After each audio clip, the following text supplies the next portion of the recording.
జై శ్రీరామ్. అక్కడ చెట్టు క్రింద కూర్చుని ఉన్న అనిందితను, ఆ జనకాత్మజను ఆ కాంతిమంతుడు హనుమంతుడు చూచినాడు. ఆమె దుఃఖముతో తప్పించిపోతూ ఉన్నది. కాంతులు మాసిపోయి ఉన్నది. తల వెంట్రుకలు దుమ్ము కొట్టుకుని ఉన్నది.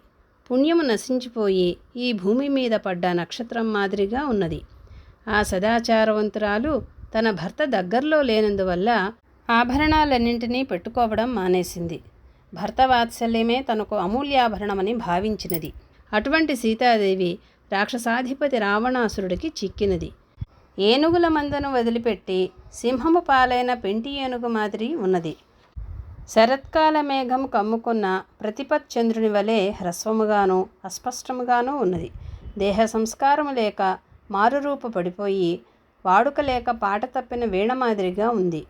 అట్లా ఉన్న సీతాదేవిని హనుమంతుడు చూచినాడు. సీతాదేవి పూర్తిగా భగవంతుడి దర్శనము కోసం మాత్రమే వేచి ఉన్నది.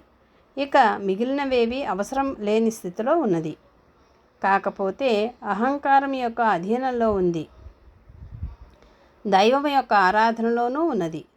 సత్సాధకులు కూడా అహంకారం యొక్క అధీనంలో ఉన్న దైవం యొక్క ఆరాధనలో ఉంటారు. ఈ అహంకారం నుండి నన్ను రక్షించు అని ఆరాధన చేస్తూ ఉంటారు. ప్రతివారికి నేను అనే ఒక భావన ఉంటుంది. అదే అహంకారము.